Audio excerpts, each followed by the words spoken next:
What is going on, Badger fans? Welcome to another episode of Locked On Badgers. Starting a little late today, but we got a lot of things to talk about. We're going to talk about the marketing blitz. We're going to talk about offensive and defensive MVPs for last year. A lot that I want to get into on today's Locked On Badgers. So welcome to the show on Wisconsin, and let's go. You are Locked On Badgers, your daily podcast on the Wisconsin Badgers. Part of the Locked On Podcast Network, your team every day. What is going on, everybody? Welcome to Locked On Badgers. As always, I'm your host, Ryan Herrings. I know it's a bit of a different setup. I'm on work travel. We're going to try to make it work, but we have a lot we want to talk about today. Today's show, before we get started, is brought to you by our friends over at FanDuel, the official sports book of Locked On. Make every moment more. Visit FanDuel.com/LockedOn today to get started. All right, let's get into this. Let's bring Rajiv in. We want to talk about today. I want to start with, this is kind of an experiment. My hotel Wi-Fi is weird. We're trying some tech issues, so hopefully we make it through here. Rajiv, my friend, thank you as always for jumping on. Yeah, I appreciate it. I'm also having tech issues. This is not my normal camera and whatever, so sorry for those watching and listening, but little technical issues, but we're going to get through it. As long as we have Badger stuff to talk about, we can get through anything, right? So and we always have Badger stuff to talk about. By the way, I already threw into the bus. Adam's in the comments. He's like, let's go. And I'm like, hey, we're late. Rajiv's not here. I already threw you under the bus. My fault, guys. So let's start here. You wanted to talk about some of the marketing blitz, the New York billboards. I haven't had you on in a while. Let's start here with your thoughts on what this staff has been doing from that front and where you want to go with that. Yeah, so one of the things that kind of got me thinking about it was, I don't know if any of you guys heard, or if you even heard, Ryan, Fickle did a press conference in Milwaukee on, I believe, Thursday of last week, maybe Thursday or Friday. I don't even know what he was there for, but I saw it on YouTube and I was like, oh, it's a press conference with him. And it was really interesting to listen to. He was asked about, of course, the New York City billboards. He was even asked about the bat signal. That on Twitter, of course, says if we're not on Twitter, the university sends out a little get ready to jump around Badger fans every time a recruit signs. He was asked about that. He didn't really know exactly what that was. Then someone said the bat signal, and he goes, oh yeah. And I just thought, man, listen to that guy talk and the things that he brings up about how important the marketing piece is. And he admits, and I love the honesty and authenticity with which he speaks. He says, look, I don't know that kind of stuff, right? That's not my area, but I have people around me that do that and work on it every single day. And he said that he understood how important it was. And I'm paraphrasing here. None of this is quotes, please. I think Preston, I think you're right. Yeah. He talked about how important it was, to these kids, right? Because he's playing to these recruits. He understands the generation that we're in now. He has people surrounding him that are, putting social media posts everywhere and getting billboards in New York City. Come on, these kids love that. They actually were in Times Square with their faces massive. There's just something to be said for what he's bringing to the program. And the other thing, last thing I'll say about this press conference that I thought was really great was he talked about why he does all this. And he said, listen, the social media guys, they know what they're doing. They have reasons for it. But I like being able to let everyone into the program, right? Why are we talking about everything that we're doing? Why are we putting stuff on social media? Because it matters to the fans, the media, the players, former players. He wants to open up the program and bring people in and let people in so that everyone knows what's going on, what he's working on. We have never had that. We had a coach that at a press conference, he wouldn't even really answer the questions properly. And they were painful to sometimes sit through. This guy is like, look, it is what it is. I don't really know what I'm doing in that area, but I have people that do. It's important to the kids. It's important to me. And I want everyone to be led into this program. And it's such a refreshing thing. And that marketing piece, Justin has talked about this a lot in the past too. It's so important. And we had a coach that just simply didn't care about those things or wasn't a priority, not that he didn't care. But to have a coach now that puts it front facing, the marketing in college sports is so big because it leads to better recruiting, right? When your face is out there, when your program is out there, you are going to draw in better people. So he is doing a fantastic job. And I love how authentic he is when he speaks.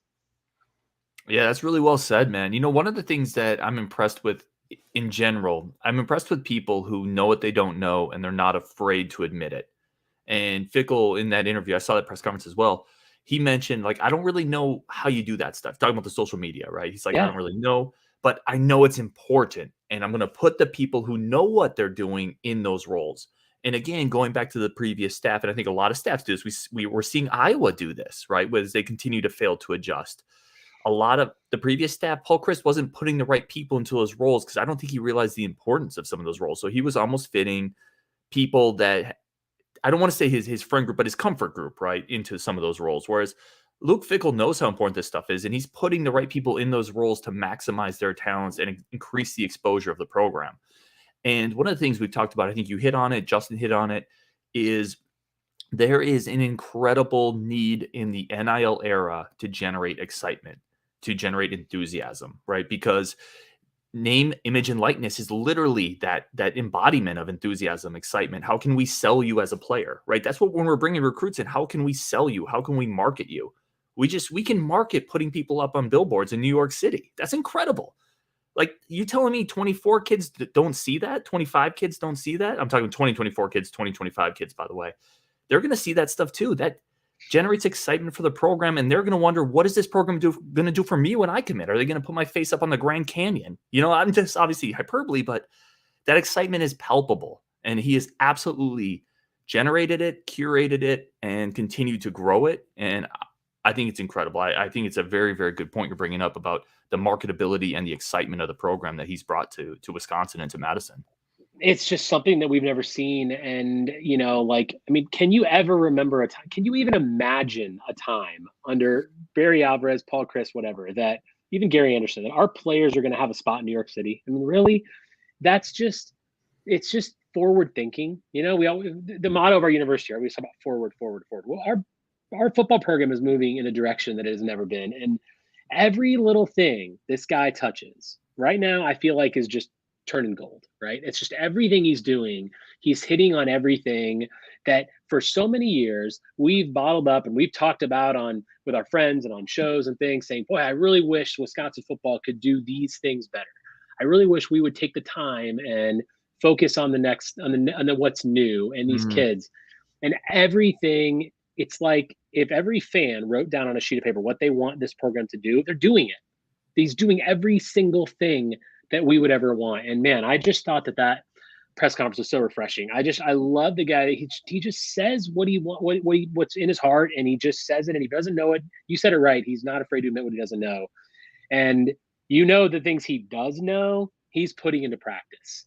And this is just, I just get more and more excited about this program, and I just can't believe that it's real. When I saw those billboards in New York City, I'm thinking, this can't be my school. This can't be the university that I attended that has for so many years lagged behind major universities when it comes to recruiting and marketing prowess. And wow, he's doing a fantastic job. Yeah, and Badger Brad says, funny that a non-Wisconsin guy can market Wisconsin better than Wisconsin guys. It's an interesting point, but you can almost be a victim of your own surroundings at times. You get too familiar with it, too comfortable, right? Because to your point, I don't think it was just Paul Chryst. Barry Alvarez, I don't think would have been a driving engine into kind of doing some of this. I don't think Brett Bielema would have been, although he's a little more out there and he's a little more engaged. But I think sometimes it takes someone coming in and you kind of see things for the first time in a sense, and see how incredible this Madison is, how incredible this university is. And obviously a new coach coming in always has some new coach energy, right? Like there's more of a need we got to quickly generate enthusiasm. This is my program. It's really important. But yeah, it's a very great point. Like, we weren't pushing the brand at all. And there's no reason not to. Like, Wisconsin brand is powerful, and what we've done here is incredible. So yeah, Fickell is what he's done is amazing. And by the way, we talked about the New York stuff, but I thought the Chicago, the Illinois billboards, putting Illinois players on those billboards and saying who's next, I thought that was incredible. Like, Tyler Jones spoke to that, right? How cool totally that was to see him on that billboard. And that is when the next thing I was going to bring up, the last thing about that press conference that I forgot earlier, is he talked about recruiting, and it was once again brought up. He mentioned the 200, 300 mile radius, so basically Wisconsin and Chicago. Wow. He's doing a good job with that. And he's building those relationships with high school coaches, which I think is great. Jesse Temple and Zach Halpern talked on the camp this week about just, some of the things that Jesse's been learning about the relationships he's building with coaches around the state, big programs, big high schools, not even just going there when, and I'm quoting Jesse here, not only going there when when they have a player, but to build the relationships now, right? Like build those relationships now. You don't need to do it just when you have a player. And so speaking to the Chicago thing and everything he's doing there, he understands how important that market is for recruits. And I mean, if you have Chicago and you have the state of Wisconsin, you are going to develop the core of your program. He's right about that. You can get a ton of players from that small group. Yeah, I think that's well said. Hooger says this is more than new coach energy. I agree. Because the next comment is Nick Flav saying Dion didn't get his players on the Times Square billboard. That's right. Right. And this last one from Preston, I think, is good too. You can really see the Urban Meyer influence on Fickell, which is a good thing. Mm-hmm. Now, you don't want all of the Urban Meyer influence, right? You only want some of the Urban Meyer stuff. We don't, right. Leave out the bad stuff. There's some parts, but there is an element of Urban Meyer who he demands excellence really in all areas, right? You have to be recruiting at an excellent level, developing players at an excellent level, coaching at an excellent level, weight room excellent. Like there's no substandard portions of an Urban Meyer college program, right? So I agree with that as well. Let's take a quick break here. We got to get into friends of the show, and then we're going to get into, and this is really one of the parts where we want, and Hooger nailed it before I get, we don't want the Jacksonville Urban Meyer. There are some culture things there, obviously, but from a winning standpoint, building a championship level program, yeah, Urban Meyer, it's hard to get much better than what he did at the college level. Coming up next, we're going to talk about our offensive MVP from last year, defensive MVP, biggest surprise, best win, worst loss. Get into all of that next on Locked On Badgers. That's really where we want some of your feedback too. But first, today's show is brought to you by our good friends over at FanDuel. Again, it's the #1 sports book in America, and it's our newest sponsor of the show, our newest friend of the show. And if you're doing it for the first time, obviously the Super Bowl is coming up. If you're doing it for the first time, this is the best time to do it because you're going to see everything that FanDuel has for the first time. Their incredible offers, their incredible products, and how easy it is to use their system. And again, we're very excited about it. Download the app. It's the only thing you're going to need at your Super Bowl party. It is America's #1 sports book. And if you do it now with a no sweat first bet, you can get $3,000 back in bonus bets if your first bet doesn't win. $3,000 in cash back or in bonus bets if your first bet doesn't win. FanDuel lets you bet on everything from the money line to point spreads to who will score a touchdown. And again, I've talked about some of my stuff. I like Dion over under 4.5. I'm taking the over on that hype train. Plus, you can do Wisconsin plus 10,000 to win a national championship. $5-10, throw it on there, have some fun with it. Bet with your heart, not your head. That's what I do, and that's why I don't make a lot of money typically, but I still enjoy it, and that's part of the process here. Download the free download the FanDuel app today. Join FanDuel at FanDuel.com/lockedon to claim your no sweat first bet. Super Bowl 57. That's FanDuel.com/lockedon. Make every moment more with FanDuel, the official sportsbook partner of the NFL. Let's get Rajiv back on here. Let's get y'all's input on this one as well. Rajiv, let's start here. Best win of the year for you. This is interesting to me. I'm going to go with the bowl game. I'm going with Oklahoma State. Okay. Because I feel like, I don't know if that even counts, but that's what I'm going with. I'll do it. I think that really, when you look back at the tiny little Jim Leonhard era that we had, I felt like there was just so much excitement, at that point, just about what he had done and how he had kind of got us bowl eligible and taken us to that sort of height, the highest that we were going to get this season.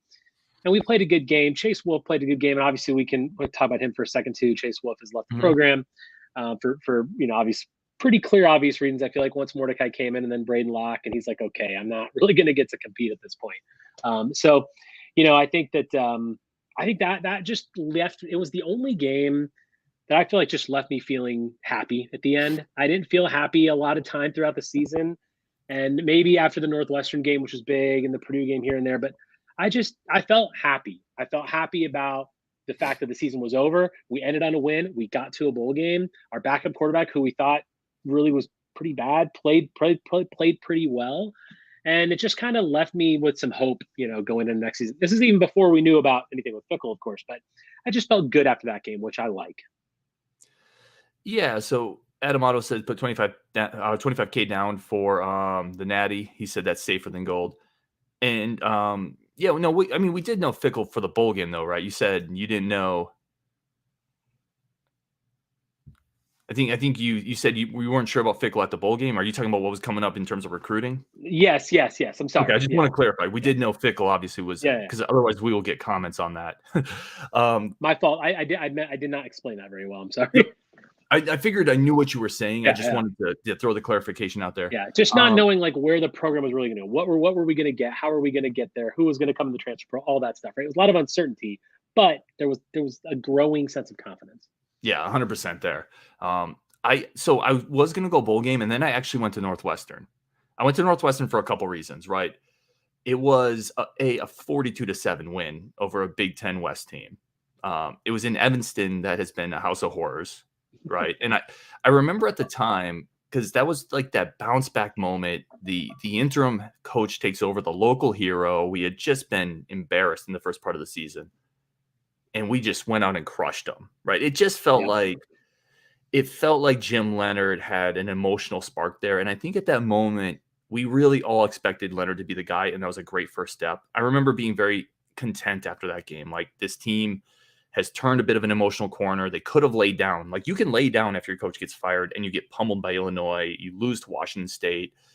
And this team didn't lay down. They turned around and they murdered Northwestern. So to me, that was a really big win. I really enjoyed that. Anytime you go to Evanston and win as a Wisconsin fan, it's kind of a relief, to say the least. So I went with Northwestern, but I almost went with the bowl game as well for some of your same reasons, really, to send Jim Leonard off on a win.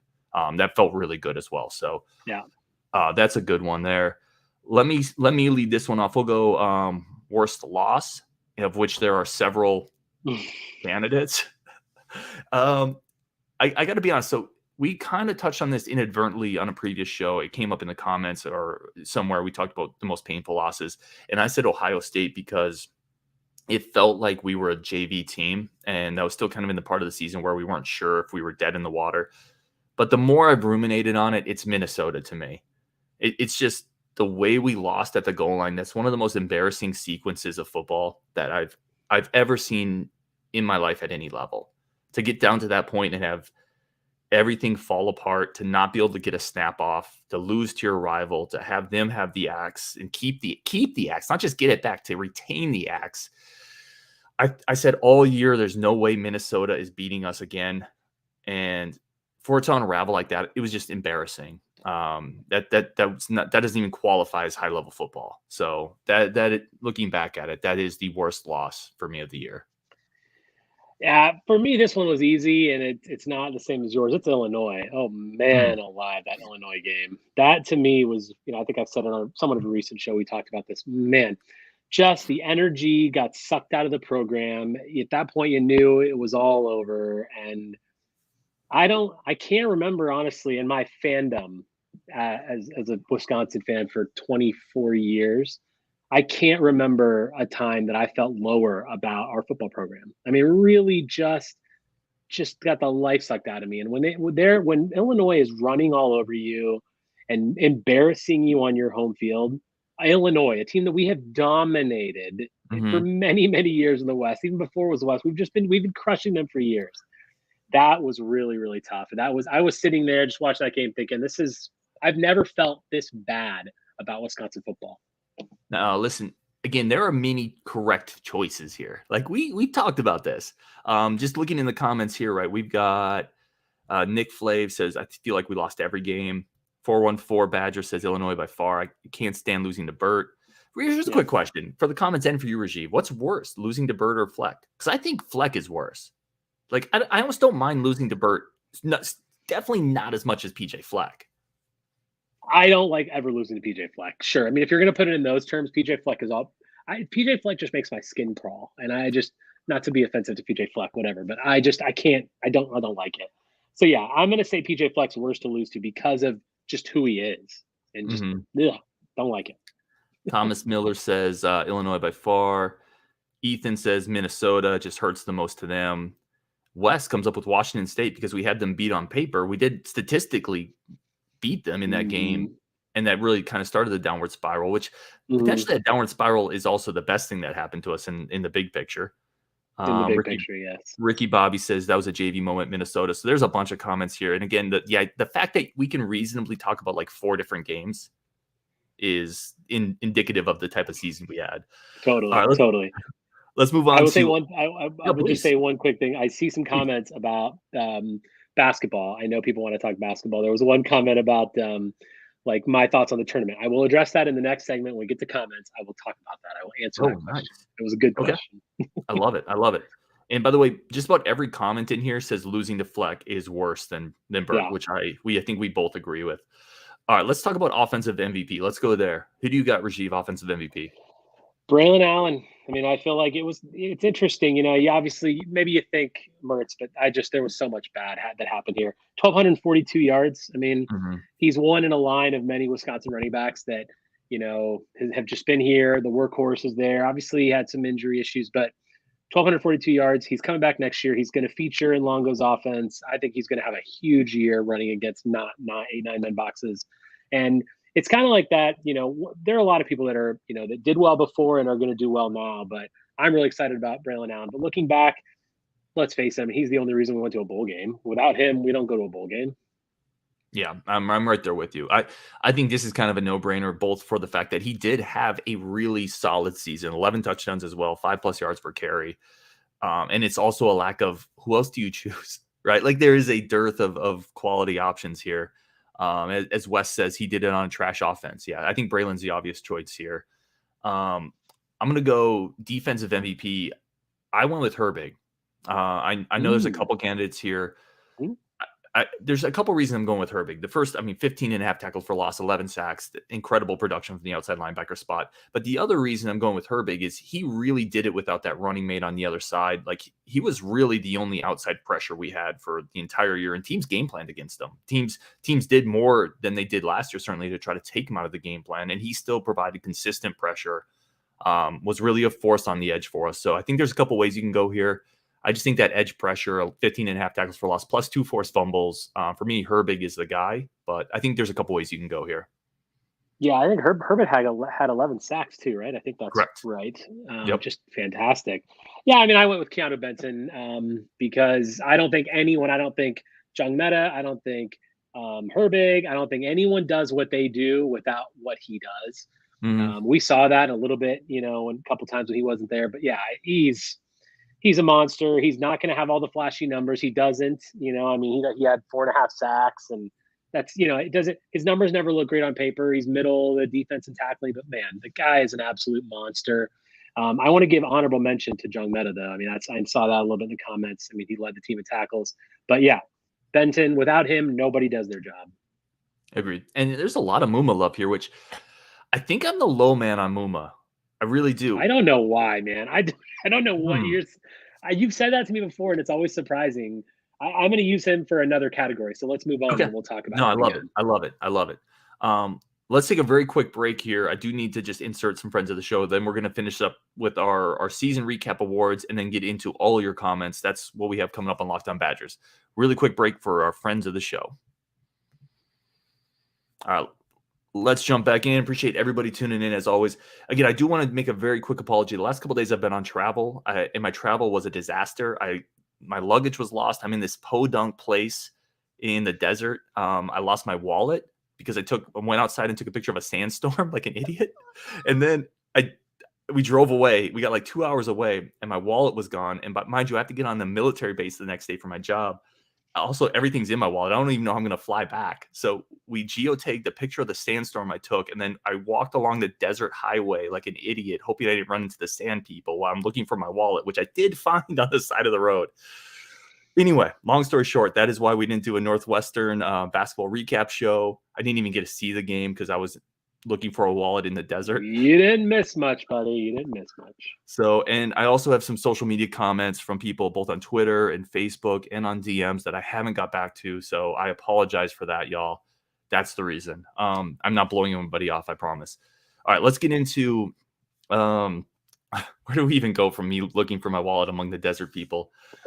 Let's go into, I think we're doing breakout performers, right? Yeah. Okay. Let's go breakout performer on the offensive side for you.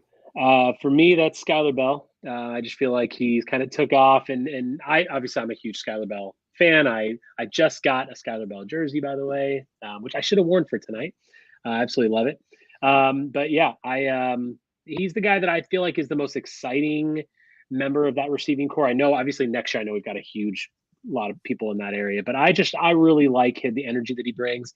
I feel like he can be a star in this league. I expect him to be that. I think he's, going to be one of the top 2 receivers on the team next year. And yeah, even with the stacked room, I'm so excited about this guy, and I think he broke out. It just showed once again what I expected. Yeah, I want to acknowledge Jim Sainsbury, again, friend of the show. Jim, thanks for tuning in. Joe Tittman was another good offensive candidate there. Certainly somebody who, again, it was a bad offense, but Tittman was just a rock in the middle of that line. He's going to play in the NFL for a reason. So I think that was a really good comment to throw up there. Yeah, I thought about Skyler. I went with Keontae, really, because, again, a brand new player. This offense was not conducive in any way to receivers, but a guy that averaged almost 16 yards per catch, 3 touchdowns, had a couple really big receptions in big moments. The Iowa game stands out. So a guy who I think flashed, and in a better offense, i.e. next year's offense, I think we're going to see a lot more. So I was excited by what we saw there in flashes. On the defensive side, I'm going to kick this one off. I'm going with Latu. I mean, if we're talking about a breakout player coming in as a transfer, a guy, not that he was unheralded, but this is not a 4-star transfer coming out of a big time blue chip program. It's somebody that, we got in, filled an immediate need, and became an impact starter and an enforcer. I think he's only going to get better. I think he's a stud. He's a menace in the open field in terms of laying the lumber on opposing ball carriers, and also pretty solid in coverage. Like, this is a really impact type safety that was added into a position that needed it. So for me, I'm going Kamoi Latu with my my defensive impact breakout player. And Guy is right here with me too, says on defense, Latu. If I can put that comment I up. am going Jung Meta for this category. Jung Meta, 95 tackles, 53 solo tackles, 53 solo tackles. I think he is I really like him. I'm not quite sure what you don't like about him. I want you to answer that. But yeah, listen, I think the guy is just a monster, and he's really going to be anchoring the inside now. And I think he's special. He's young. He's got a lot of energy. I love his speed. I love his tackling. I just love the fact that he's always going. He's one who's moving downhill.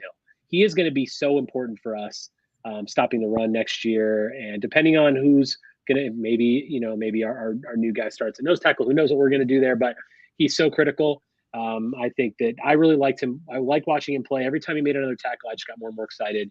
By far, this is one like the easiest category for me was breakout defensive player. No, I love it. The thing with Muma, and I want to be very, very careful with. It's not that I don't like him, and I know that's not what you're saying. It's just I feel like he's more of a throwback. I don't think he's as fast. Like, to me, I don't see the guy who goes sideline to sideline as much. And when he does, I feel like he's not meeting ball carriers at the point. He's kind of getting in behind them. So I worry about him in coverage. I worry about him in the middle of the field in space. I think he is a great run defensive inside linebacker. I worry about the 3-down ability. I guess is that's my only concern with Muma. But as a run stopper, he brings the lumber. He's physical. I like all of that for Muma. I worry a little bit about the speed. Yeah, I mean, I can see that. I just feel like in our conference and the teams that we face, the skill set that he brings and that beef and like just that overall, sort of tenacity is what we need, especially at that position. Okay. Yeah, and he had a really good year too. It's I guess that's my only concern. Yeah, and I don't want to belabor it because I could be dead wrong, but I think we have linebackers that are a little more athletic, I guess, but maybe ones that aren't as big either, and that matters as well. Let's talk about. I wanted to throw this in there. I initially just wrote biggest surprise, and then I was like, well, geez, we fired Christ, hired Fickle. Jim Leonard didn't get the job. We have 5 quarterbacks now that are all elite, right? Whatever. Biggest surprise, Paul Christ, Luke Fickle, any of that. What's the biggest surprise taking all of that out of it? Well, I'm going to kind of cheat because I'm using something related to that, but not one of those guys. I'm going to go with Bobby Ingram. And the lack of any – now, again, I don't know how much Paul Christ had to do with it, but even after Paul Christ was gone, I really felt like I expected a bit more out of him. And I don't know really how much I expect out of him because he didn't really have a big track record of running some kind of great offense. But I just thought we were going to have a little bit more spice in our offense, a little bit more ingenuity, a little more unpredictability. And we got none of that. And frankly, it got a little bit better at times after Chris left, but not really. And maybe I was just being optimistic about Bobby Ingram to start the season, which I typically am optimistic all the time. But I really feel like that was a surprise for me. I just didn't expect him to really not have any sizable impact on our offense. So, yeah, I think you copied off of me in class because I was going to go with Bobby Ingram for the same reason. But I have others. I have a couple others that I think are important. And we have a really good one in the comments, too, that I didn't really think of that I want to get to. So the biggest thing with me with Ingram, and it's basically what you said, but we heard even in the practice players talking about air raid and spreading it out. And then it's like, what were you doing in practice where they were actually talking about that you didn't use in the season? That's the weirdest thing to me. Like they were doing something different in practice because the players were excited and talking about it. Right. And then you get to the season and it was like, why did we even change offensive coordinators? Like, what did we accomplish here? Because we're doing the same darn thing. There wasn't a comments here that I thought was good. This is from 414 Badgers. A lot of us thought Bob Bosted coming in, and this is a great comment, was going to turn around that offensive line immediately. I have theories that the offense makes it a lot harder on the offensive line, but they just still did not play up to par, up to what we had hoped they would, I think. So I think that's a good one. Let me give you my other one that was kind of a surprise to me. I was surprised. I thought the secondary would be better initially. I really thought Jay Shaw coming in. We brought in a bunch of veteran transfers. I liked the safeties we had. I thought they got picked on a little bit more than I thought they would for bringing in several veteran transfers. I thought Jay Shaw wasn't quite as good as I thought he would be, and I probably underestimated the impact losing Alexander Smith for the first half of the season had as well. But that was a bit of a disappointment for me and a bit of surprise. But initially, I was going to go with Bobby Ingram, the one that you went with as well. Yeah, I think that's a good call. I mean, I think, we had issues in this tackling. They definitely got picked on. We definitely just kind of it was somewhat of an Achilles heel throughout Jim Leonard's time was that deep ball at times. And I think we definitely hit that. There you go. Bo Dragon. There's no surprises. Mertz was horrible. Oh man. Bo Dragon. Welcome to the show, Bo. There was a comment you wanted to get to. Let's finish up on taking some comments. Which one did you have? I'm gonna come up here. I'm almost there. This is from Christopher. There it is. Okay, here we go. Chris Gerber. Off topic, Rajiv, what is your confidence level with the basketball team making the tournament after a Northwestern loss? This is good. I knew that I had a feeling this was going to come out tonight because I definitely was very confident.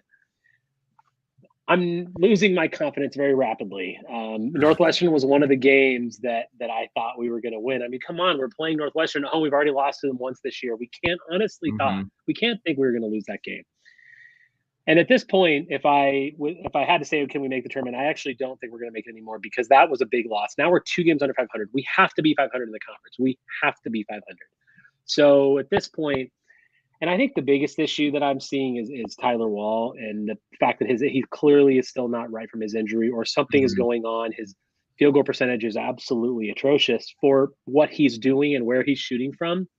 So I don't know, man. I just don't really know if there's a way out of this. I want to believe that there's a way out, but it's going to take us winning games that we probably shouldn't win. And if we do, and if we can get a couple back, then hey, I'll be back on that train. That Northwestern loss was really just kind of crushing for us because at this point, every single win is super important. We needed 5 out of our 9.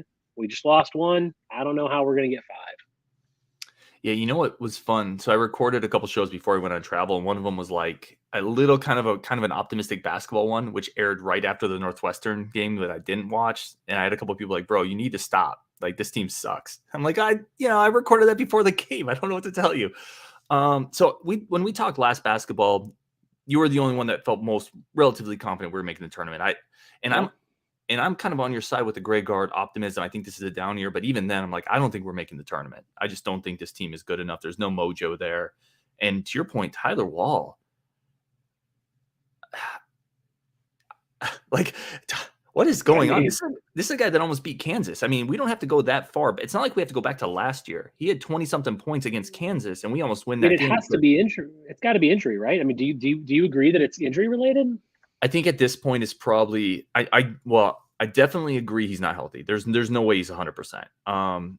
Like he started playing way worse, coming right back off the injury. Like, that's obviously related, right? I think we can all agree on that. But there's also some type of mental thing here. I mean, he had a really weird quote that I was reading about, the free throws, and now people don't expect us to hit them, so you just go up there and whatever.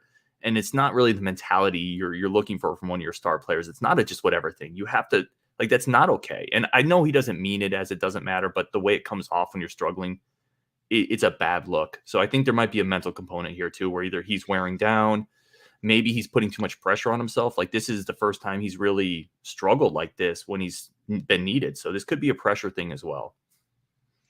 So I will say that if Tyler Wall returns to some kind of normal Tyler Wall, offensive production, then I think we can potentially still get there.